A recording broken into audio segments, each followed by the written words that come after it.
Well, I know that you were once a police officer. I was part of a special task force of very young-looking cops who infiltrated high schools. How do you do, fellow kids? What?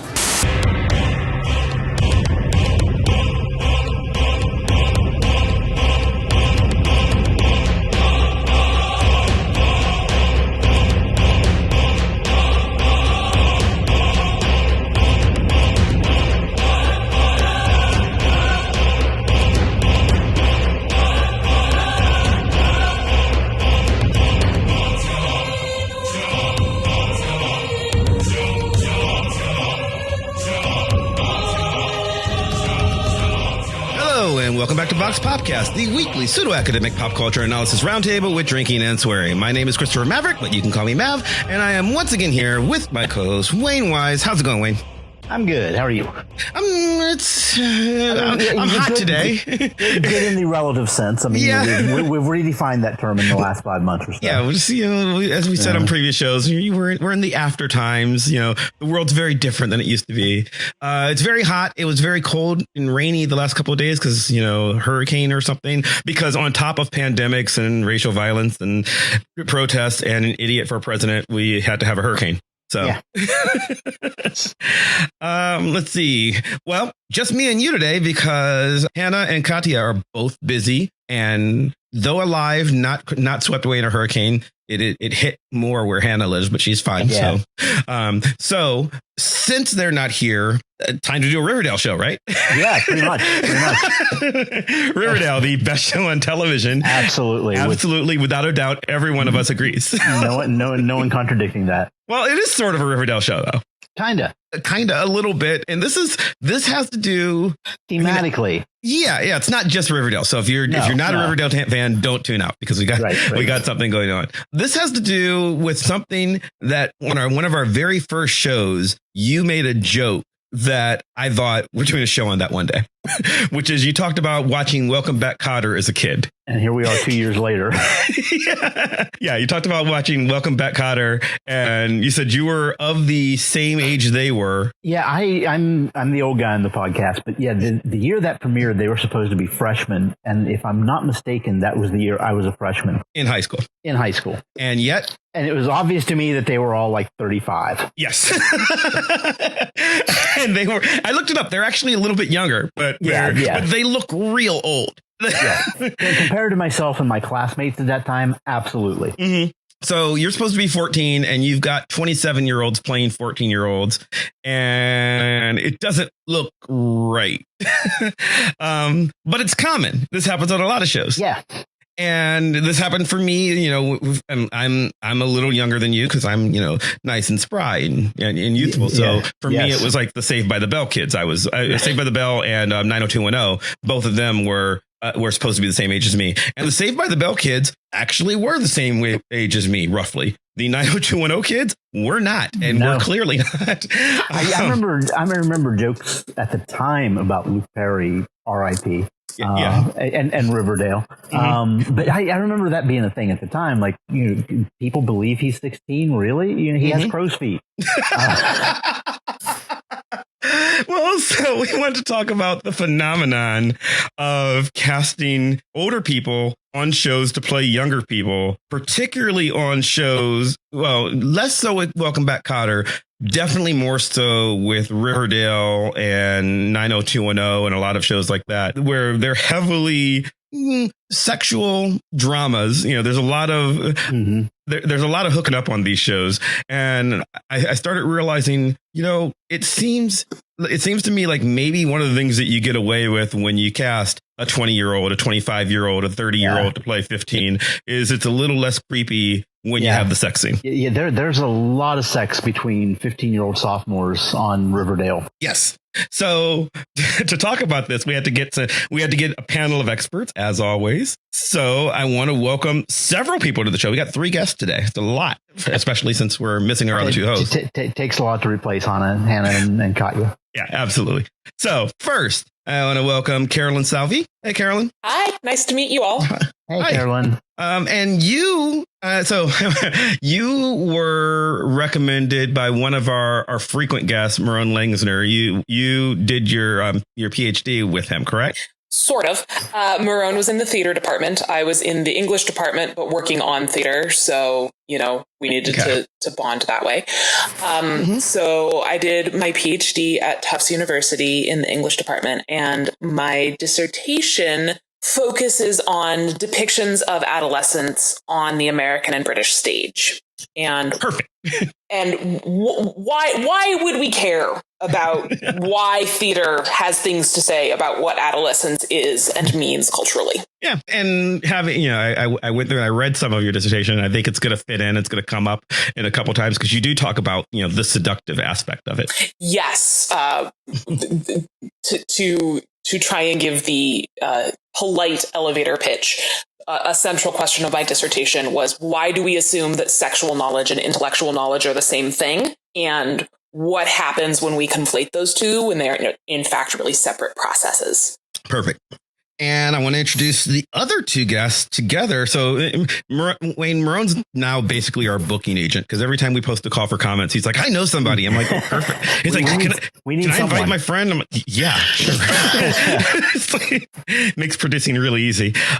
So he recommended we have Jess Michael Davis and Collin Kelly-Sordelet. The two of you are both starring in a movie that uses this phenomenon. Hey, guys. What's up? Hey, how are you? It's a pleasure to be on the show.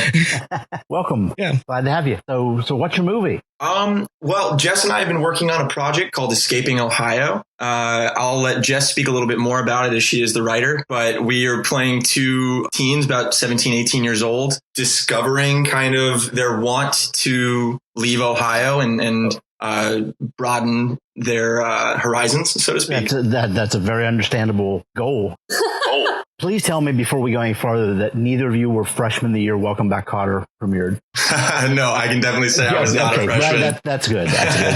So Escaping Ohio is a short film about JJ and Sam, two 18-year-olds in a small Ohio town who have been best friends since they can remember. But when Sam is ready to escape to the West Coast, JJ has 24 hours to convince her to stay and tell her how he really feels. That is spoken like somebody who's written marketing copy. Yeah,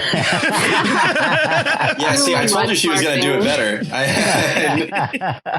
So what part of Ohio are you trying to escape from? So I'm from Akron, Ohio, but specifically a smaller town called Ellet. That's just like a real shitty place. We have so many listeners from Ellet, Ohio, so you just ruined that. I mean, honestly, they probably know it's shitty. They just don't leave it. I'm from Lorain, Ohio, so it's not. That's right. Yeah, I know the area. Yeah, I have relatives in Ravenna. So okay, I'm aware of these places. Yeah, much nicer. But okay, but neither of you are actually 17. Thank God, no. God, I'm really happy I'm not 17 anymore. But yeah, nope, not 20s. Okay. Early mid 20s. So aside from the fact that you wrote the movie, in Jess's case, why did you cast yourself? Well, I just felt like the characters were very similar to us. Me and Collin actually met just right before writing this. So I already wrote him with him in mind. Okay. But I wrote it based on like who he is as a person and other characters I've seen him play. And I don't know, I could see him playing that age and I could see myself playing that age, and just the relationship between the two characters was something that felt authentic to ourselves. Mm-hmm. Yeah, I would say like when we first started, talking and especially discussing Escaping Ohio, I think there was just kind of a very natural banter between the two of us. And it felt like that would very much be appreciated in the film. And I think that with Jess writing us in mind, it made it so much easier to have new ideas and be able to, apply that. Makes sense. So we'll start from that direction, though. Does it seem weird, Collin, because you said, oh, God, no, neither you're 17.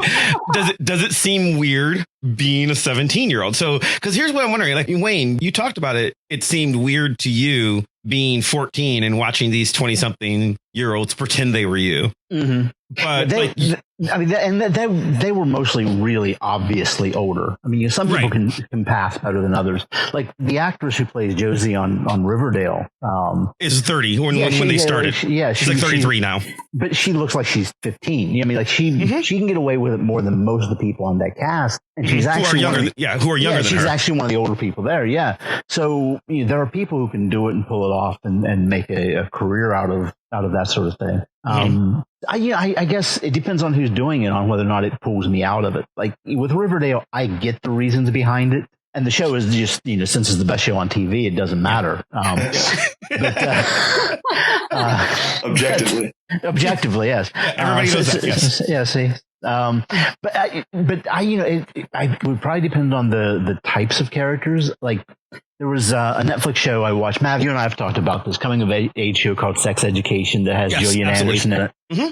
And most of the actors in it's a high school. Most of them look and feel like actual high school kids to me. There's one or two who are probably older, but also the types of characters they play, it's okay. And I think if I saw any of the cast of Riverdale on that show, it would completely pull me out of the reality of it, comparing them to the other actors and actresses on that show. Well, the leads on that show are 23 and 24 right now. Yeah. Their characters are sophomores, but they're... Right. Mm-hmm. But they, for the most part, they all seem much younger than they are. As opposed to the guy who played Epstein on Welcome Back, Kotter, who looked far older than he even actually was. Yeah. Right. He really did look 35. Him more than the others. Yeah. So Jess, then, I mean, you're casting yourself. Do you? Yeah. So, I mean, I'll put pictures in the in the show notes, but absolutely. Well, do I get approval? If you want, I would have just used one of your headshots, but sure. I mean, do you guys feel like you look 20 something or something teen? I think that we look like the actors who play the teens on the certain shows. Is what I'm gonna say. I think that Collin definitely has a young look, and I think I can go either way, but especially, I have really chubby cheeks and I'm only just now growing into them. Like I looked so young, like I looked like I was 10 when I was in high school. So I'm finally getting like normal cheekbones to where I'm thinking like I'm here. You act like you've had like a head transplant. They're still your cheeks. But like there's just, I don't know, it's something in my family. Like we just grow into our cheeks like ever since birth. Like were you like born with the enormous chubby cheeks and then like the rest of you like okay yeah that on my shoulders. Okay, this is going to be completely off topic, but I watched a documentary on the Go-Go's last night. Belinda Carlisle, when she was like 20, had these big chubby cheeks and she looked really, really young at that time. And she was 19, 20, whatever. But she had those really cute chubby cheeks, and they're interviewing her now when she's in her 40s, 50s, however old she is. And like suddenly she no longer had, it's not suddenly, it's been 30 years. but like noticeably, it's like, those puffy cheeks aren't there anymore. I'm waiting for that day. I'm sorry, that's completely off topic. It's fresh in my mind since I just watched that. Well, funny enough, I've heard a thing where Tom Cruise, when he's supposed to like play like a younger role, would eat a lot of junk food to kind of puff himself up and get like a younger, puffy kind of look. I'd have to fact check that. I have no idea if that's true or not, but I've heard it. It doesn't work. Tom Cruise looks exactly the same in his movie from last year as he did in Risky Business. Yeah. He's not aged at all. I know they're making Top Gun 2, and they might as well be like a year apart from each other. Yeah. Like he's bathing in the blood of the rest of the Scientologists. Yeah, Scientology will do that to you, huh?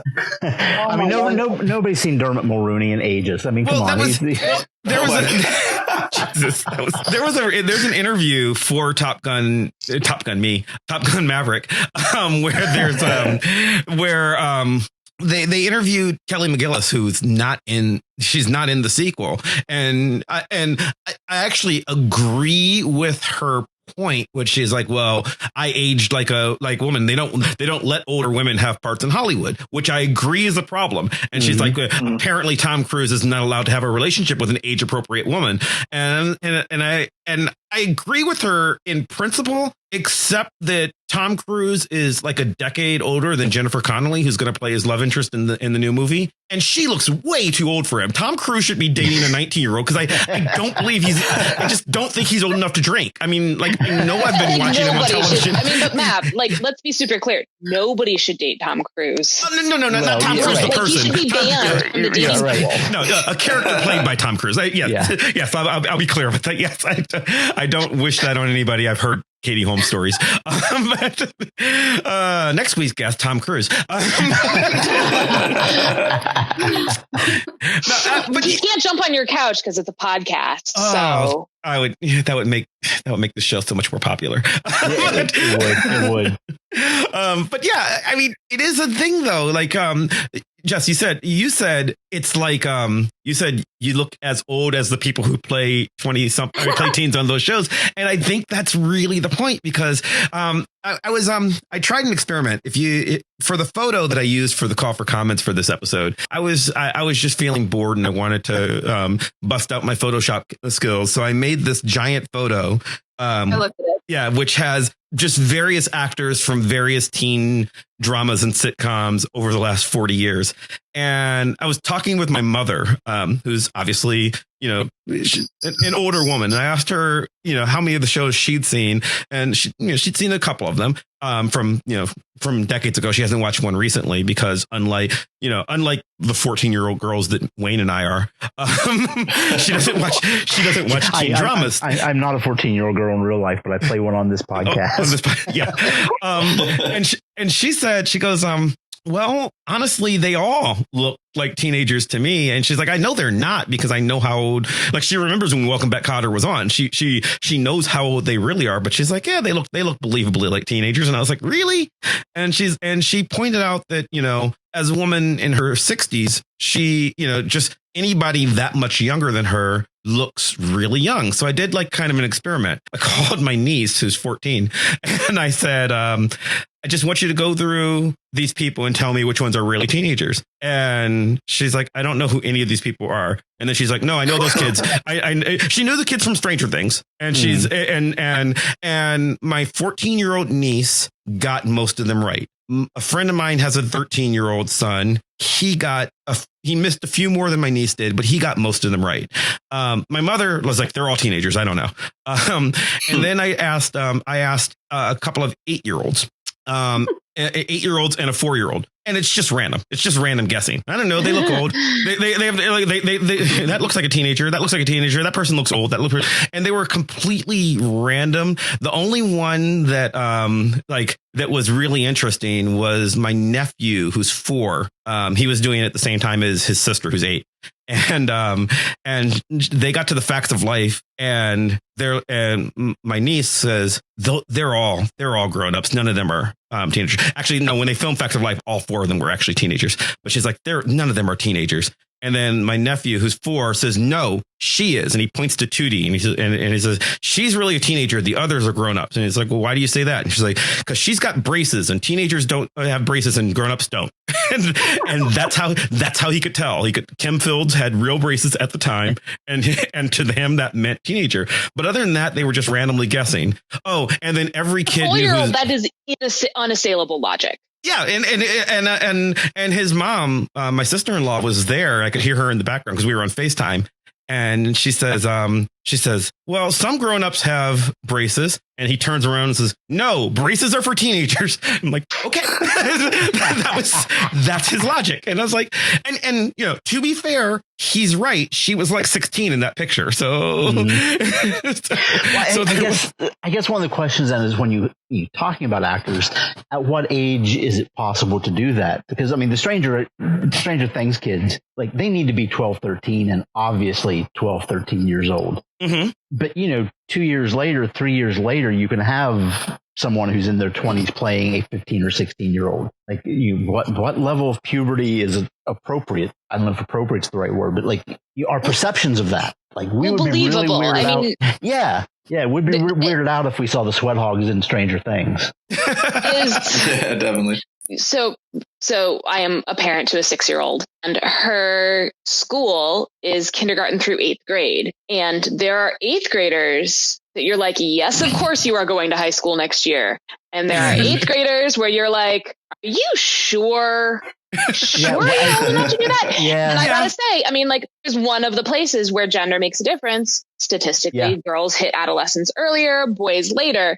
So the 8th grade girls, like, yes, of course you're going to be a freshman next year. And the 8th grade boys, you're like, no, you're still tiny, right? They just haven't even growth yet. So, so part of what's really interesting about Stranger Things is that cohort is all about the same age. Mm-hmm. There's a 3-year age difference from the oldest to the youngest, I think. Yeah. So, but one of so Finn Wolfhard and Millie Bobby Brown are, I think, the like same. a year apart. They're like a year apart. Yeah, or like 9 months, not even a year. Yeah. And I can't remember which one is older and which one is younger. I think Finn's slightly older, but I'm not sure. I looked it up before and I don't remember. Okay. I want to say Finn's a few months older, but they're roughly the same age. One of my students did a presentation on this in one of my pop culture classes. It's really interesting to watch not just how the show, the franchise treats them, but how the fan base treats them and how they and their agents are marketing them. So that Finn Wolfhard is just like this kid, and Millie Bobby Brown has immediately started entering into this sort of sexualized fame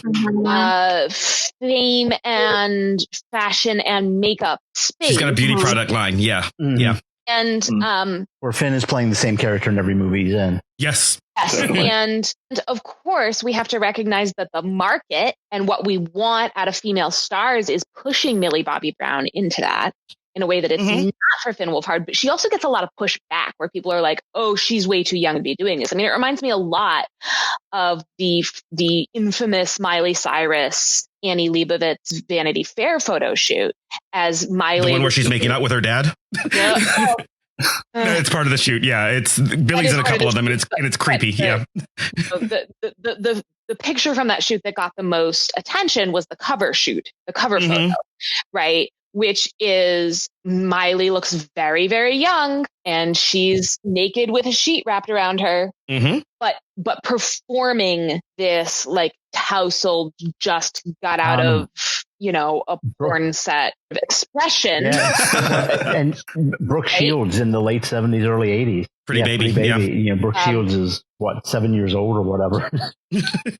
She's a little older, but she's adolescent. I think, and that's kind of a problem. It's so I'm going to move into Carolyn's dissertation a little bit and your research, because one of the problems, I wrote an article, but I'll link this in the show notes, an article I wrote about Millie Bobby Brown. There was this uproar where people got really upset because W Magazine votes Millie Bobby Brown sexiest woman alive or something like that, which was not true. They did not do that. What happened was there was an article about Millie Bobby Brown. It wasn't even about Millie Bobby Brown. It was about 20 different actors. And the article was titled "The 20 Hottest New Stars on Television" or something like that. And by hot, they did not mean sexy. By hot, they meant popular. These are new stars. Watch out for them. And it's very clear when you read the article that that's what they mean by hot. So the people who were complaining about it were the only ones who were actually sexualizing her. They didn't say she was sexy at all. They were just like, everybody should watch Stranger Things. She was 12 at the time,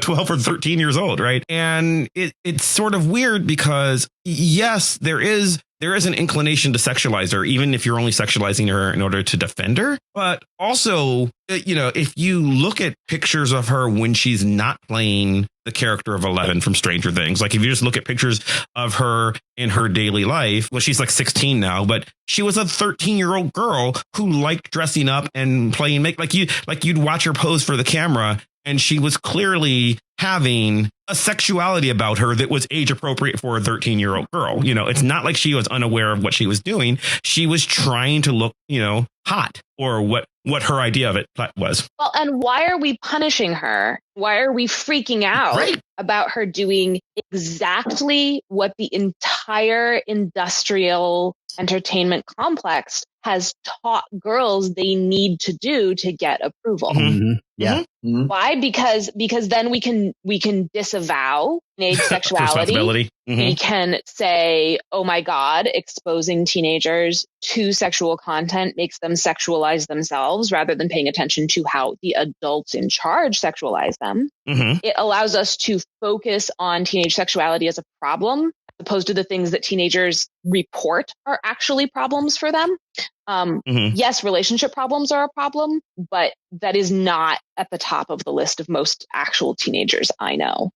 Example. And she wasn't, and again, she wasn't, like I said, when I say she was sexualized, she was wearing a cute top and posing with her hand on her hip, just like, because she thought it looked good in a picture. She looked like a 12-year-old girl, because she was, it was fine. I want to talk about like the opposite end of that, though, because what do you do when, 12 was a bit young, but she does have that kiss in the show. What do you do when you're trying to do a show about, a show or a movie like the one that Jess and Collin are in, when you're talking about teenagers that you want to pretend are children, but you want to tell a sexualized story, right? Or not even sexualized, just even romantic. People sort of freaked out about the kisses in Stranger Things, particularly the ones with Max and Lucas, because the actress said that, well, that was my first kiss. And people were like, whoa, how dare they force her to kiss? And she was like, I wasn't saying they forced me. I took the role. I was nervous about it because it was my first kiss. And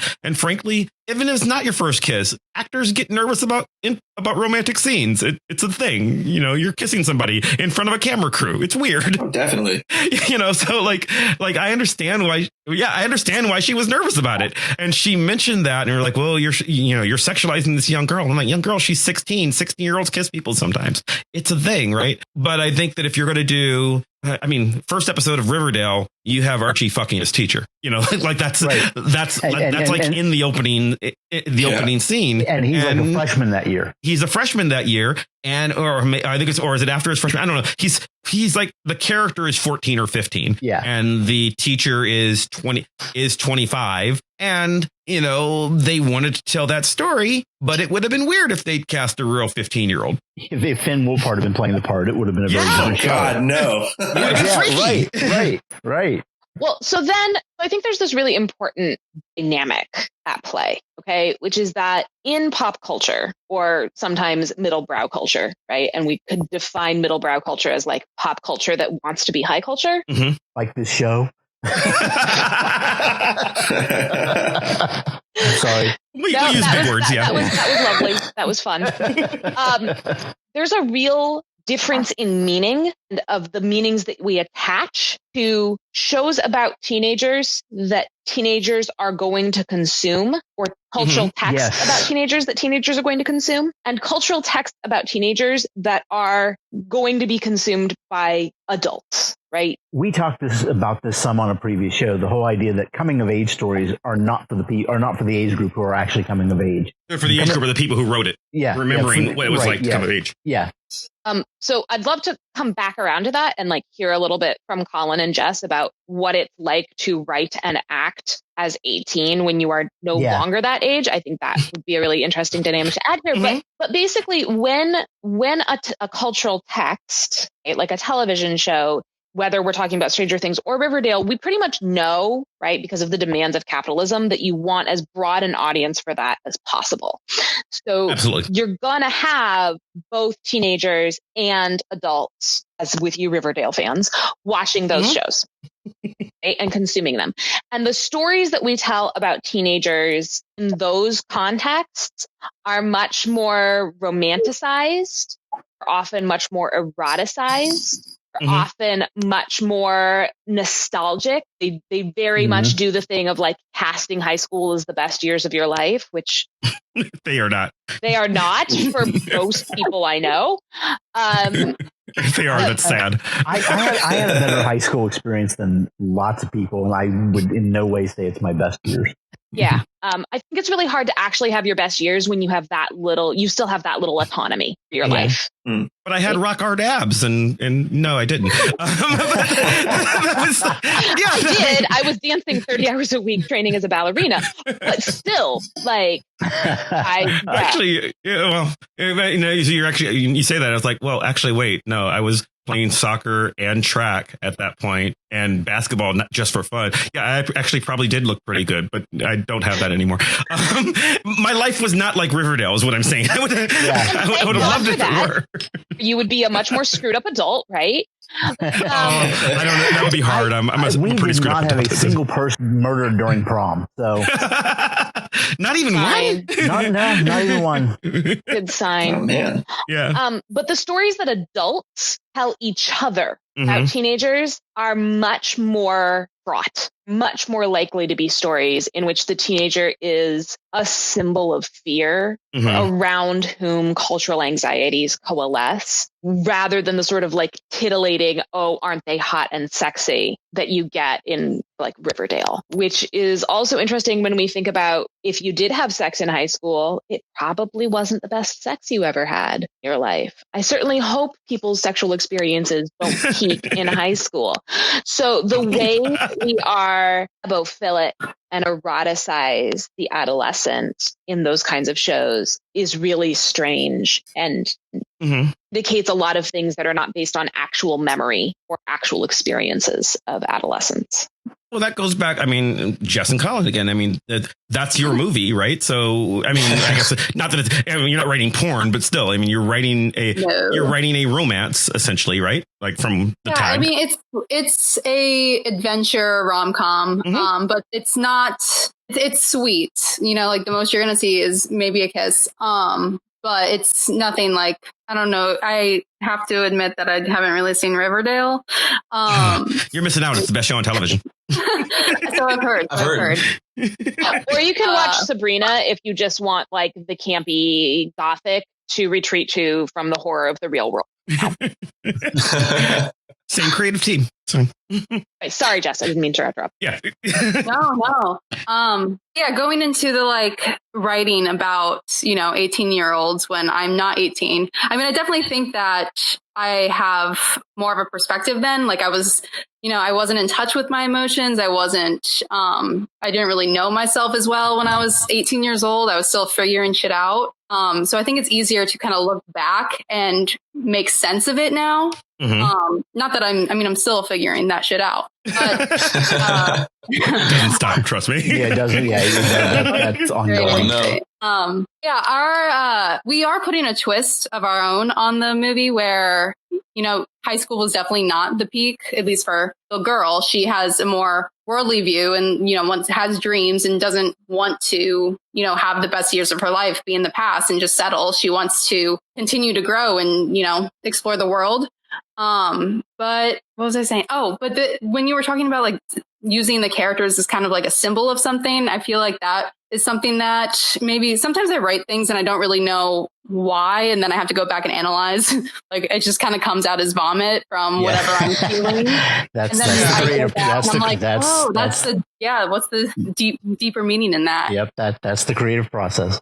Yeah. It's interesting. I'll let Collin speak on this a little bit too, because he says, I don't know, I feel like I vomited it out and then he makes sense of it. I don't know. I feel like oftentimes it's the reverse. I feel like you're often more eloquent, but I will say like in regards to like sometimes casting of these kinds of characters and being a little bit older, like I've spent most of my career auditioning and playing teenage characters. I started professionally acting at 17. And then by the time I was like in my 20s, I was doing a lot more like 16-year-old characters. And I think oftentimes actually, were you playing 17-year-olds at 17 or were you playing like 13-year-olds at 17? Younger. It was playing like 15. It's always kind of scaled down. I've always had a little bit of a baby face. I actually was seen by the writers and producers of Riverdale for 3 of the different characters, which I've never actually seen the show, so maybe I'm a little bitter. But, you should watch it. Best show on television. I keep hearing that, and I think there must be something to it. I got to check it out. But I think also so much of it does come back to, the subject matter itself, like something like Riverdale, where it's way more hypersexualized and a little bit more kind of true crime kind of elements involved. You want a group of actors that are going to be able to represent that, but then also be able to have some of the emotional context that comes with that. And so much of that just comes with experience in life that when you're 17, 18 years old, you don't know how to fucking empathize with people sometimes. Like, you can barely understand why you feel the way you do, let alone why a character might feel that way. And so sometimes having, people that are a little bit older can bring actually way more nuance to that time. And whereas like something like Stranger Things, where it is a little bit more kind of tapping into that 1980s kind of Spielberg nostalgic element, where it was like actual kids like running around and thinking about riding your bike as a kid. You want to see that exemplified as like teenagers. And then why it's so weird having these kisses between like Millie Bobby Brown and Finn Wolfhard. I honestly think the weirdest one is in season 3, when they're like super hypersexualized and you're watching these like 2 actual 14-year-olds like making out, and you're just kind of like, I don't know. I don't. I agree with that. Well, but see, that's where it's weird, right? Like, part of it is a little weird that, I guess they're by season 3, they're probably 15. They can't drive yet, but they're clearly in teenage bodies. And like, basically their day is, get over to her house, lock her dad out of the room, and like just lay on the bed and make out. Which was exactly what I did when I was 15 with my girlfriend all the time. For sure. That was my life. I mean, it was completely accurate. Oh, good. Nobody's around. Let's suck face. That was the hobby, right? So like, I don't think it's wrong. I think it is the most accurate thing. But like the weirdness of it is, we're a bunch of adults peeping in on this, right? Like I feel like I'm walking in on my little brother or sister. Yeah. Well, and we've seen them for a couple of years where they were younger, so it's hard for us as viewers to grow with them. The Maisie Williams Game of Thrones thing that we talked about. Yeah, I should get that was a comment. Link, who's regular listener of our show, has been on the show. He and I had a conversation when Maisie Williams' character Arya Stark, on the last season of Game of Thrones, there's a point where the grand battle is coming, the battle to end all battles, and it will start tomorrow. The Night King is coming. We're all gonna die. And Arya looks around as everybody's getting drunk, and she literally says, well, if we're all going to die tomorrow, I would like to fuck. I want to know what this is all about. And she like finds the kid that has had a crush on her since they were 14. And she's like, we're going to die. So, let's go have some sex. And he's like, well, don't you want to? I don't want to talk. Sex right now. You in or you out? Because I'm going to find somebody else. So they go off and they have sex. And like the internet lost its mind. Yeah. And the internet was just like, oh, this is horrible. We're watching this person. And I'm like, the character's like 21. The actress is like 23. She's allowed. It's not weird. Yeah. And then people were like, well, yeah, but it's like watching my little sister, and I've been watching her grow up. And I was like, you've watched her kill 247 people. and that's when she was 14. I have a little sister. She has 2 children. I assume that she's had sex. I was not in the room, but I'm pretty sure that that's how that happened. She probably, as far as I know, she's killed nobody. Right. And I like it that way. But this comes back to a really peculiar gender dynamic, right? Which I mean, this is like such a dead horse to beat in academic circles to talk about the sexual double standard, right? Like, absolutely. If you're a boy and you're having sex, you're a stud. And if you're a girl, you're having sex, you're a slut. But we're way more freaked out about this. You'll notice in the conversations we're having about the women, right? Yeah, we absolutely. don't want to let these female characters have sexual agency and autonomy. And you know, in Game of Thrones, it's so interesting because Arya's character arc is one of like continuously claiming autonomy, right? Whereas Sansa's character arc is of having to claw it back after being sold off by the patriarchy in the most horrific ways multiple times. Over and over again. Over and over again. Yep. Right? Have lots of things to say about George R.R. Martin and the particular politics of Westeros. I will save that for another time if you guys want me back. But I want to be there. I'm sure we can get Hannah to revisit a show on Game of Thrones. Sure we can. That will not be hard. Yes. We've done a recap of just the last season, but I'm sure we can get her to do hey, let's talk Game of Thrones and why it's all fucked up. She'll happily. Great. Let me know. Anyway, back to these actors, right? Like when we're watching sex scenes on screen, right? That is what we call, again, big academic word, scopophilia, right? Pleasure in looking, right? And there's an erotic charge to that. Right? But even though we do eroticize children and adolescents, we don't like to admit that we do. Oh, no. Yeah. So we pretend we don't. Pretend that we don't. And if you want, and we perform outrage when it happens. If you want the academic speak on this, go read James Kincaid. But basically, like if we're watching these actual teenage bodies doing this, we can't get the same scopophilic pleasure, even if it's realistic. What we did as teenagers can't get the same scopophilic pleasure because we know that we are supposed to keep sexuality away from childish bodies, regardless of what those childish bodies or teenage bodies feel about their own sexuality. Right? We are encouraged in the Riverdale cast, right? In the Buffy the Vampire Slayer cast, in 90210, right? Which, and of course, this is all also deeply tied into a narrative about race and class that we also often don't look at. Because I mean, they're all, because it is rare to have a sexy teenager show about poor kids. I can't think of one. Yeah. And Riverdale. So Riverdale is weird in that one of the major subplots is there's the wrong side of the track kids and there's the South Side kids and then there's the Riverdale kids. So half the kids are poor, but there are very rich kids on Riverdale. Yeah. So I have not watched enough of the show to have gotten to that. There are. Yeah, it's weird, but it's rare. Up some of that class stuff, but it's certainly not a focus. No, not at all. Most of them are, and you spend most of the time in the rich part of town, right? But by far. So here's a historical context that I want to give us for a moment. Okay, the term adolescent wasn't coined until the beginning of the 20th century. Yes, a guy named G. Stanley Hall, who actually did most of his work on geriatrics, but he was interested in aging. He was the one who coined the term adolescent, and he wanted to use it to describe this in-between space developmentally, psychologically, between childhood and adulthood. Okay? And teenager doesn't come about until even later. Teenagers like 1941. 40, yes. And it was specifically, here's the important thing. It was specifically an advertising term. Yes. Yeah. And it was referring to teenagers. 1941, the year after Archie premiered in comics, by the way. Yes. So it wasn't. They didn't exist. But teenagers did not exist. Yeah. Well, it actually comes out. Yeah. We've talked about that in connection with the comics, that Archie is one of the things that defined the term teenager.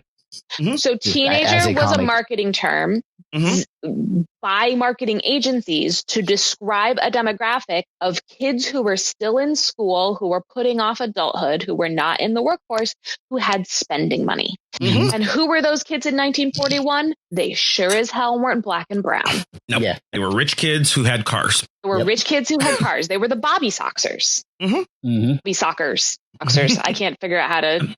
Yeah, I'm not sure how to pluralize that. I've never actually thought about that.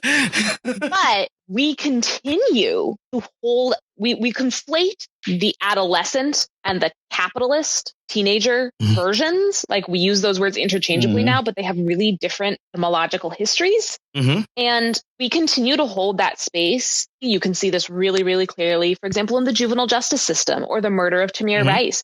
We hold that space sacred for white kids and not for black and brown kids. And you might have the Josie, right, on Riverdale, but she's still the token character. Yeah. Yeah, and they've dealt with it. I mean, they've gotten better about it. It is a problem, though. It's a problem that you sort of, I mean, a show like Riverdale, as campy as it is, they're really, really trying to deal with issues of diversity. Like but like they can only do it through tokenization. So you've got, here are the gay kids, here are the black kids, here are the poor kids, and there's a lot of that, to where it seems it's almost artificial to the extent that they're trying, because we're gonna do an episode about how hard it is to be black. You know, like that's like a thing that happens, and I don't, it gets weirdly conflated with, one of the things that I said in the call for comments is, one of the reasons we like these teen shows, I think, is because it lets us explore all of these sexual elements. So the scopophilia is as Carolyn said, that's the term that we would use academic. It lets you have the pleasure in looking and not have to deal with any of the grown-up shit that comes with actually watching grown-ups, right? The problem with watching soaps, like regular daytime soap operas, is everybody has to be a doctor, because we really don't want to deal with how are people paying their rent. It is a lot. That is a lot of work, takes up a lot of time. So teenagers don't have that problem. For the most part, teenagers are just like, I don't know, their parents work. Let's stay on this romance stuff. And you can just sort of, as a writer, you can just put all of that off. And unless it's part of the plot, unless you're doing a storyline about, here's a kid who's trying to save up for college, you can do stuff like that. But for the most part, you can ignore all these financial issues. You can ignore all the responsibilities. Oh, we haven't dealt with them going to work in several days. We don't have to worry about, health insurance or any of these things. You can just know all that. But then there's also the problem of phebophobia. We are so afraid of teenage sexuality because we decided the teenagers were children. They're, like you said, their adolescence is an in-between space, right? We want to treat them like adults, except for when it becomes uncomfortable for us. Right. So there's this real difference in the way we talk about teenagers. When we talk about teenagers as being imperiled, in which case we want to infantilize them. We want to make them more cute, in need of protection, etc. This ties very much back into concern about sexuality, keeping sexuality away from them, keeping them innocent, right? Or like, worrying about the effects of neighborhood violence on them, for example, versus seeing the teenager as dangerous, as a peril, as a threat to society, right? And there's this really noticeable split in public discourse. There's like no in between for teenagers. They are imperiled or they are the peril. Yes. And there's seduction of the innocent. Yeah, and there's like no recognition of both things. And we see in these cultural texts that are consumed by teens and adults, which is most of TV, right? You see a lot more of the teens imperiled, right? Where we have this uneven push-pull with the sexuality. In these texts that are like much more directed to adults, you see a lot more of the teenager as peril, where like the history of that in pop culture sort of starts with James Dean and Rebel Without a Cause. And then you can sort of seeing it come up to the present moment with We Need to Talk About Kevin, right? Which is the Tilda Swinton. I'm blanking on the name of the really brilliant actor who plays her psychopathic son. But that's like all about this fear that like the teenager is going to screw up everything. We are afraid of teenagers. We are afraid of teenagers killing us, basically. We're afraid of their sexuality, but teenagers are essentially stronger and faster and younger than us. So like they could take out the adults, and that is a real fear. They're not, they're not as well developed, which is true, but there is also a fear of just how do you stop them? That's what Rebel Without a Cause is, right? If the teenager decides that he doesn't want to listen, what are you going to do about it? Nothing. You just fear. Well, so the other side of that coin, right, is this thing that you were saying about like, it's really easy to write these fun dramas and soaps about teens because we don't have to worry about them having a real responsibility, right? We don't have to tell the story of how do they pay their rent. Flip side of that, so we envy that as adults. We're like, God, don't you wish when you didn't have to pay the rent? And then you actually think, as Collin said at the top, like, oh God, I'm so glad I'm not 17 or 18 anymore. That sucked. Yeah. But the thing is that like teenagers aren't fully bought into the system yet. Mm-hmm. So they could decide to change it. They could change it in a way that fucks it up for the adults who are already invested in the system as it is. Those millennials. Yeah. No, that is it. No, that's part of what it is. I wanted to, before we run out of time, I want to touch on one other thing too, though. So we've talked about shows like our Stranger Things or Full House, where we're casting real teenagers, Saved by the Bell, where we're casting real teenagers. And we've got the shows, the more adult shows where you do your Riverdale, your 90210, your Buffy the Vampire Slayer, Dawson's Creek. And I think there's some merit to what Carolyn's saying. But then I wonder, what do you do in a weird hybridization? So Josie, the actress who plays Josie, is older than the other actors. Gabrielle Cartier, who played Andrea on 90210, is older than the other actors, and but not. It wasn't, it wasn't that much of a split. The weird one is that 70s show where all the characters were playing 14, 15 years old, and they were all actually 18 through 20 when it started, except Mila Kunis, who lied about her age to get the part and was actually 14 years old on the show. Because I think there's a weird thing when you look at like the Sweat Hogs and the Stranger Things kids and the Riverdale kids, their characters are all the same age, but you can tell that the kids from Stranger Things are actually younger than the adults who are playing kids on the other things. But what do you do in a situation where you have that 70s show where the character of Kelso and the character of Jackie are in a relationship and they're both supposed to be 15, and then you look at them and she's clearly much younger than he is. Now, in real life, he's 6 years older than she is, and they got married eventually in real life. But on the show, you had scenes where, these characters who are supposed to be 14, 15 years old are sneaking off to go have sex. And once you're keenly aware that, she is really 14 and he is really 20, there's some weirdness to that. Oh, definitely. It's bizarre. It shouldn't be. I never really noticed an age difference when watching it, though. Like knowing their age and now seeing it, like, yes, that's weird because now we think about like everything that goes into that. The age difference, obviously, like what about the consent form? Like, how did that process go? But when just watching it, I thought they looked the same age, and that's just my opinion.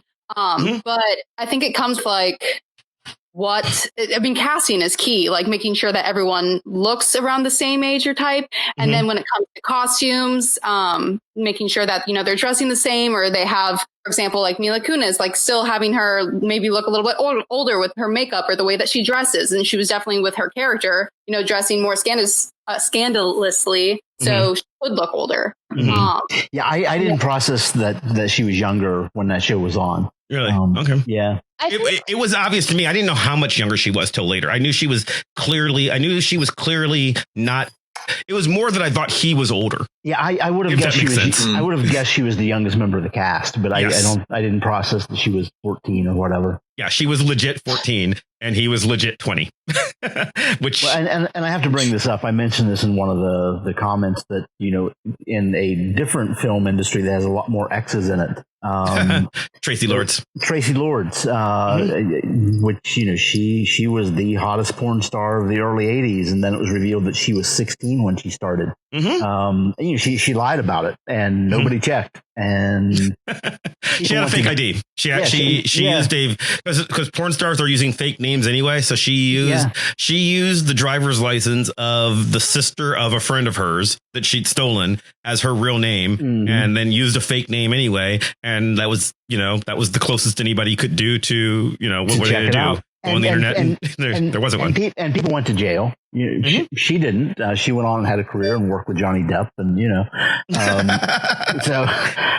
but it's interesting. I don't even know why I bring this up, other than just as a point of contrast of when you have teenagers working in actual pornography, there are consequences. If you have them, kissing someone older for that 70s show, okay. So I don't think I've ever watched a single episode of that 70s show. I also think that here's a place where genre matters. I think there are genres where those kinds of casting decisions are going to be more or less comfortable or uncomfortable for the viewer. And a sitcom, we don't take anything about a sitcom seriously, right? Like it's really, really hard to get people to engage in cultural analysis of sitcoms because the comedy, the laughter format get in the way so much for people.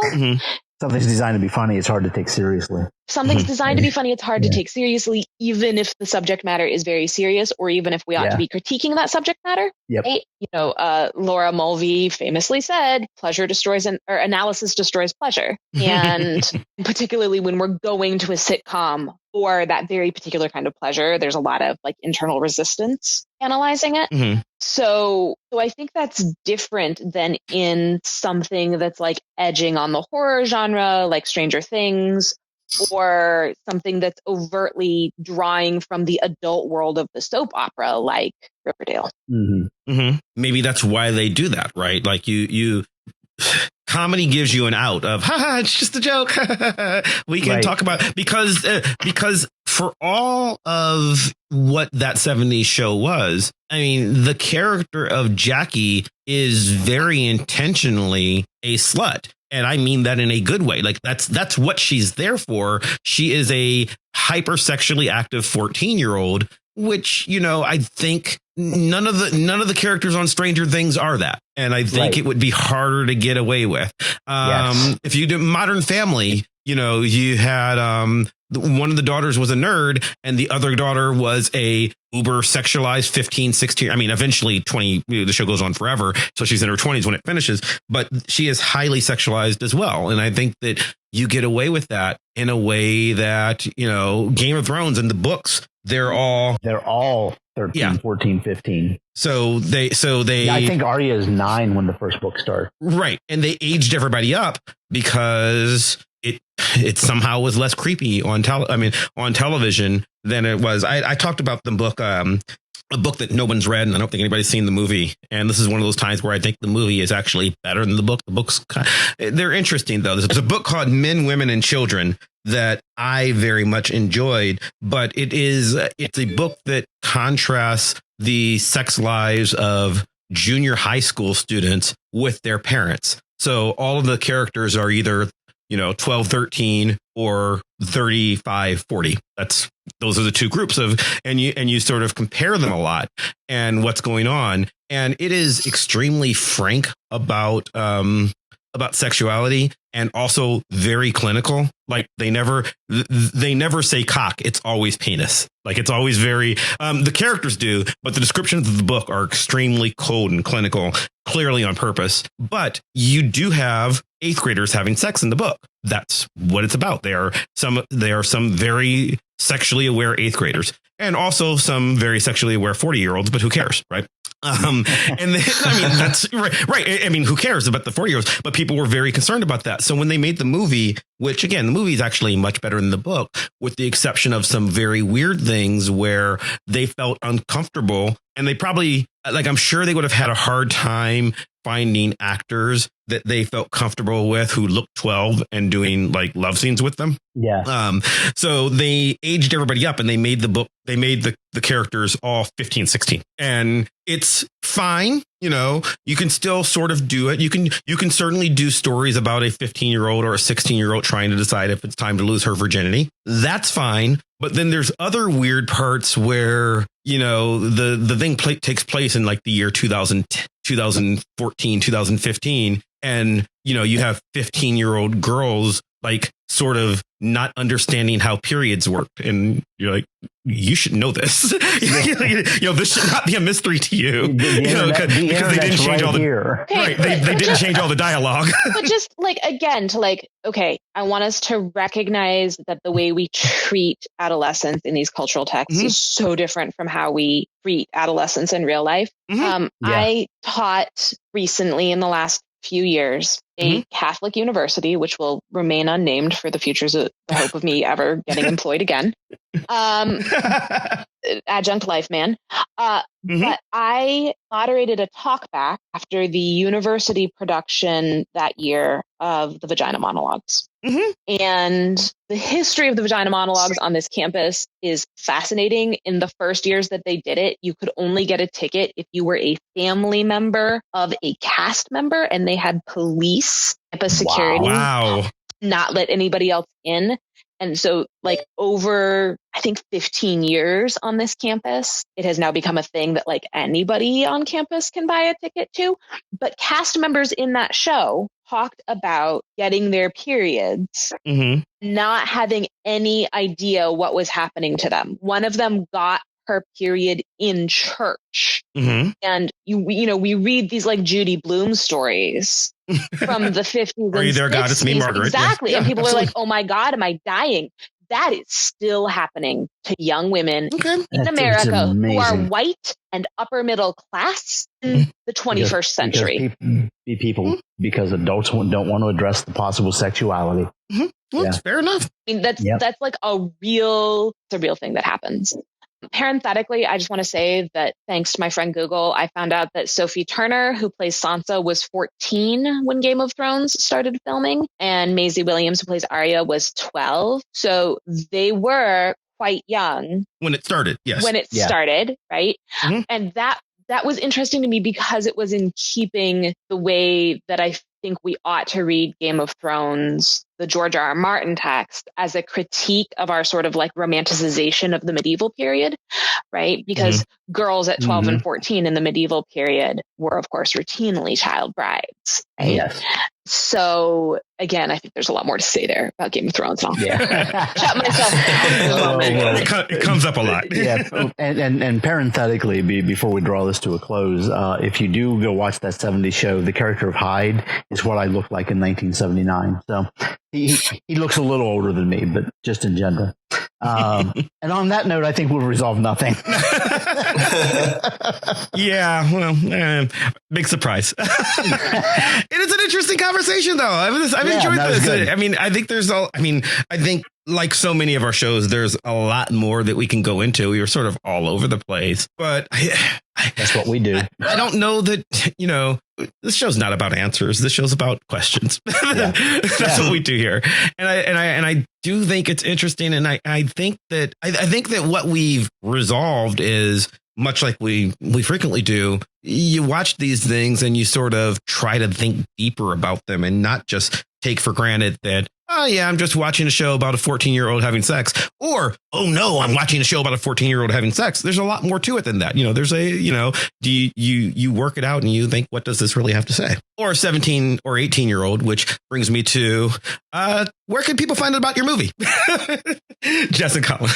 Yeah, on Instagram, Escaping Ohio Film, or also Facebook, Escaping Ohio Film. Anything else you want to plug? No. Follow along there and find out more.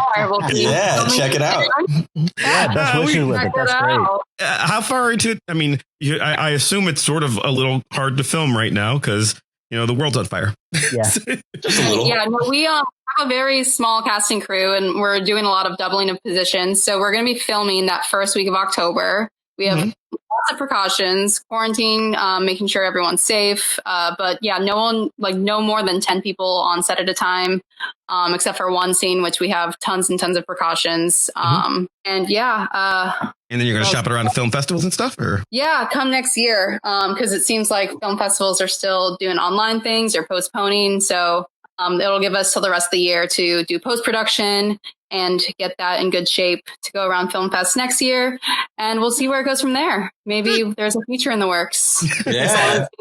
Don't look too old. Well, we'll find out when we're on camera. Fingers crossed. I look forward to it. These are the kinds of things that exactly, again, if you're looking for an audience of 40 to 50-year-old men, this is this is exactly up my and Wayne's alley. This is what I can't tell. I can't tell you about like actual teenagers but 40. But for me, I'm like, 17-year-olds wanting to get out of Ohio. This sounds great. That was perfect. That was me. So. I mean, I think it speaks to a lot of like what adults think. Like, even though they're 18-year-old characters, I think it speaks more to adults because we look back and think like, what if this happened, or what if that? And that's kind of where this story is like the what ifs. And like teenagers in real life aren't thinking about that. They're too busy, partying or having sex or doing whatever the fuck teenagers do. But, it's adults who kind of get more, analyze that time of their life. And so I think that having the characters that, are going through that and thinking those things that adults think is why it, appeals to that age, or like why someone our age, not that we're too old, but, that's why teenagers would not be playing that age or that character. Did that all make sense? Yeah, no, definitely. I mean, coming off of that, I think like teenagers spend way too much of their time focused on their futures, whereas then we get a little bit older and jaded and we spend too much time thinking about our past and how we could have made different decisions.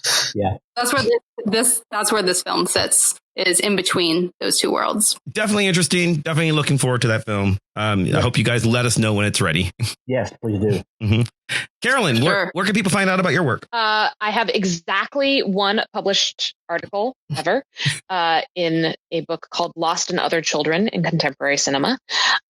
Mostly I am living the adjunct life and teaching a lot of classes. I'm mostly at Suffolk University in the Boston area and parenting a short person. And we got a pandemic puppy. So I'm hard to find. Like, you don't get a lot of Google hits on me. But I do love it when people come and ask me questions about young adult books or teenagers in theater or science fiction and fantasy.